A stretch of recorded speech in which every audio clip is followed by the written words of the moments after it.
Hi, I'm Bryan Harvey. I'm a director, cinematographer, and today I'm going to tell you a little bit about some new features Panasonic has added to the GH4 with their latest firmware update. The first is a photo style called Vlog-L, which is a very flat profile. It's going to give you 2 extra stops of dynamic range with the GH4, which is just incredible. The feature that I'm really excited about is the new anamorphic video mode.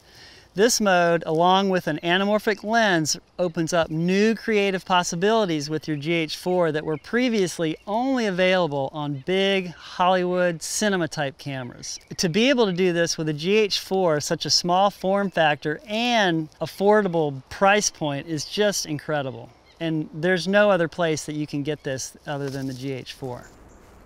So there's a lot of different things about anamorphic lenses that will give your footage that very cinematic look, which is the whole reason that we would use a lens like this in the first place. With a 2x anamorphic lens, you're going to get a CinemaScope aspect ratio. That's like Lawrence of Arabia. That's like a much wider field of view.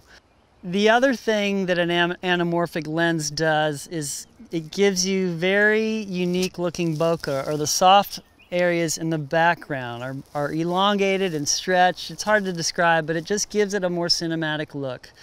And probably one of the main things people look for, or the signature of an anamorphic look, is a blue flare. Any light source entering the front of the lens generally is going to have a blue flare to it, and that's kind of become a thing that people really like to see, and I like it.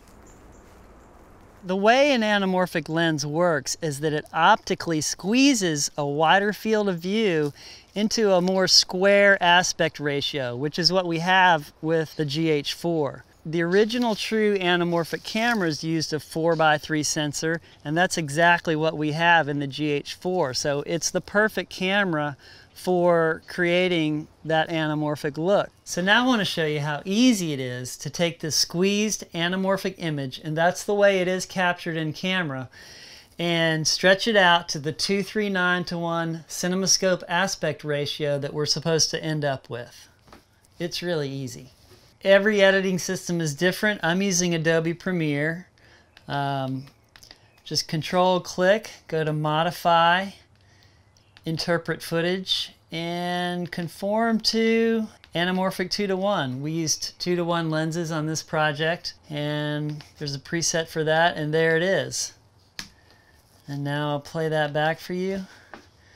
And that's how it's supposed to look. I think it looks awesome, and I'm still blown away that we're able to do this with the Panasonic GH4.